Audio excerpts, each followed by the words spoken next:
Online ಇಂಟರ್ನ್‌ಶಿಪ್‌ಗೆ ನಿಮಗೆಲ್ಲ ಸ್ವಾಗತ. ಇಲ್ಲಿ ತಿಳಿಸಿದ ವಿಷಯಗಳನ್ನು ನೀವು ಒಂದಲ್ಲ ಒಂದು ಕಡೆ ಕೇಳಿರುತ್ತೀರಿ. ಆದರೆ ಒಂದು ವಿಷಯವನ್ನು ಫಾರ್ಮಲ್ ಎಜುಕೇಶನ್ ತರ ಕಲಿತಾಗ ಅದು ನಮ್ಮ ತಲೆಯಲ್ಲಿ ಸರಿಯಾದ ರೀತಿ ಕುಳಿತುಕೊಳ್ಳುತ್ತದೆ ಮತ್ತು ನಮಗೆ ಅವಶ್ಯಕತೆ ಇದ್ದಾಗ ನೆನಪಿಗೆ ಬರುತ್ತದೆ. ಇದನ್ನು ಮೈಂಡ್ ಮ್ಯಾಪಿಂಗ್ ಎನ್ನುತ್ತಾರೆ. ಸಮಯ ನಿರ್ವಹಣೆ ಮತ್ತು ಉತ್ಪಾದಕತೆ, time management and productivity. Hello everyone. Today, we are going to talk about something that's essential for your success both during your internship and throughout your career: time management and productivity. This session will help you understand how to manage your time effectively and prioritize your tasks. Let's get started. ಸಮಯ ನಿರ್ವಹಣೆ ಏಕೆ ಮುಖ್ಯವಾಗಿದೆ? Importance of time management. ದಕ್ಷತೆ, efficiency. ನಿಮ್ಮ ಸಮಯವನ್ನು ಉತ್ತಮವಾಗಿ ನಿರ್ವಹಿಸಿದರೆ ನೀವು ಕಡಿಮೆ ಸಮಯದಲ್ಲಿ ಹೆಚ್ಚು ಕೆಲಸ ಮಾಡಬಹುದು. ನಿಮ್ಮ ಕೆಲಸವನ್ನು ಬೇಗನೆ ಸರಿಯಾದ ಸಮಯಕ್ಕೆ ಮುಗಿಸಿದರೆ ನಿಮಗೆ ಬೇರೆ ಕೆಲಸಕ್ಕೆ ಸಮಯ ಉಳಿಯುತ್ತದೆ. ಒತ್ತಡ ಶಮನ, ಸ್ಟ್ರೆಸ್ ರಿಡಕ್ಷನ್. ನೀವು ನಿಮ್ಮ ಸಮಯವನ್ನು ನಿಯಂತ್ರಣದಲ್ಲಿಟ್ಟುಕೊಂಡರೆ ಕೆಲಸದ ಒತ್ತಡವನ್ನು ಉತ್ತಮವಾಗಿ ನಿರ್ವಹಿಸಬಹುದು ಮತ್ತು ಇದರಿಂದ ನಿಮ್ಮ ಕೆಲಸ ಮೇಲೆ ನಿಯಂತ್ರಣ, ಗ್ರಿಪ್ ಬರುತ್ತದೆ. ಉತ್ತಮ ಗುಣಮಟ್ಟದ ಕೆಲಸ, ಬೆಟರ್ ಕ್ವಾಲಿಟಿ ವರ್ಕ್. ಸಮಯವನ್ನು ಪರಿಣಾಮಕಾರಿಯಾಗಿ ನಿರ್ವಹಿಸುವ ಮೂಲಕ ನೀವು ಡೆಡ್ಲೈನ್ಗಳನ್ನು ತಲುಪುತ್ತೀರಿ ಹಾಗೂ ಯಾವುದೇ ರೀತಿಯ ಅವರಸ ಇಲ್ಲದೆ ಕೆಲಸ ಮಾಡಿದಾಗ ತಪ್ಪುಗಳು, ತೊಂದರೆಗಳು ಆಗುವುದು ಕಡಿಮೆ. ಸಮಯ ನಿರ್ವಹಣೆಗೆ ಪ್ರಯೋಜನಕಾರಿ ತಂತ್ರಗಳು, techniques for effective time management. ಆದ್ಯತೆಗಳನ್ನು ನಿರ್ಧರಿಸುವುದು, ಪ್ರಯೋರಿಟೈಸೇಷನ್. ಇದು ನಿಮ್ಮ ಕೆಲಸಗಳನ್ನು ಆದ್ಯತೆಯಾಗಿ ನಿರ್ಧರಿಸಲು ಸಹಾಯಕವಾದ ಒಂದು ಶಕ್ತಿಯುತ ಸಾಧನವಾಗಿದೆ.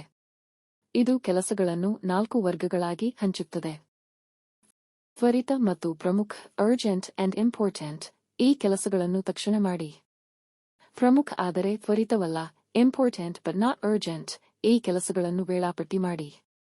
ತ್ವರಿತ ಆದರೆ ಪ್ರಮುಖವಲ್ಲ, ಅರ್ಜೆಂಟ್ ಬಟ್ ನಾಟ್ ಇಂಪಾರ್ಟೆಂಟ್. ಈ ಕೆಲಸಗಳನ್ನು ಸಾಧ್ಯವಾದರೆ ವಹಿಸಿಕೊಳ್ಳಿ. ತ್ವರಿತವಲ್ಲ ಮತ್ತು ಪ್ರಮುಖವಲ್ಲ, not urgent and not important. ಇವು ಸಾಮಾನ್ಯವಾಗಿ ತೊಂದರೆಗಳಾಗಿರುತ್ತವೆ. ಇವುಗಳನ್ನು ಕಡಿಮೆ ಮಾಡಲು ಅಥವಾ ಅಳಿಸಲು ಪ್ರಯತ್ನಿಸಿ.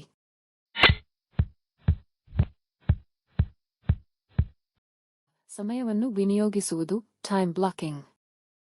ನಿಗದಿತ ಸಮಯ ಹಂಚಿಕೆ, ಡೆಡಿಕೇಟೆಡ್ ಟೈಮ್ ಸ್ಲಾಟ್ಸ್. ವಿಭಿನ್ನ ಚಟುವಟಿಕೆಗಳಿಗೆ ನಿರ್ದಿಷ್ಟ ಸಮಯವನ್ನು ಮೀಸಲು ಮಾಡಿ. ಉದಾಹರಣೆಗೆ, ಬೆಳಿಗ್ಗೆ ವ್ಯಾಯಾಮ ಮಾಡಲು ಎಷ್ಟು ಸಮಯ, ಎಷ್ಟು ಗಂಟೆಗೆ ಕಾಲೇಜ್ ಕೆಲಸಕ್ಕೆ ಹೋಗುತ್ತೀರಿ, ಮನೆಗೆ ಬಂದ ನಂತರದ ಯಾವ ಸಮಯಕ್ಕೆ ಯಾವ ಕೆಲಸ, ಹೀಗೆ. ನಿಯಮಿತ ದಿನಚರಿ, ಕನ್ಸಿಸ್ಟೆಂಟ್ ರೂಟೀನ್. ಸಾಧ್ಯವಾದಷ್ಟು ನಿಮ್ಮ ವೇಳಾಪಟ್ಟಿಯನ್ನು ಅನುಸರಿಸಿ. ನಿಯಮಿತ ದಿನಚರಿ ಉತ್ತಮ ಅಭ್ಯಾಸಗಳನ್ನು ನಿರ್ಮಿಸಲು ಸಹಾಯ ಮಾಡುತ್ತದೆ. ನಿಮ್ಮದೇ ಆದ ಒಂದು ವೇಳಾಪಟ್ಟಿಯನ್ನು ರಚಿಸಿಕೊಂಡು ಅದನ್ನು ಅನುಸರಿಸಿ. ಬಹುಕಾರ್ಯಕವನ್ನು ತಪ್ಪಿಸುವುದು, ಅವಾಯ್ಡಿಂಗ್ ಮಲ್ಟಿಟಾಸ್ಕಿಂಗ್. ಒಂದು ಕೆಲಸಕ್ಕೆ ಕೇಂದ್ರೀಕೃತವಾಗಿರಿ, focus on one task at a time. ಬಹುಕಾರ್ಯತೆಯು ಉತ್ಪಾದಕತೆಯನ್ನು 40% ವರೆಗೆ ಕಡಿಮೆ ಮಾಡಬಹುದು ಎಂಬ ಸಂಶೋಧನೆ ತೋರಿಸುತ್ತದೆ. ಉತ್ತಮ ದಕ್ಷತೆ ಮತ್ತು ಗುಣಮಟ್ಟಕ್ಕಾಗಿ ಒಂದೇ ಕೆಲಸಕ್ಕೆ ಕೇಂದ್ರೀಕೃತವಾಗಿರಿ.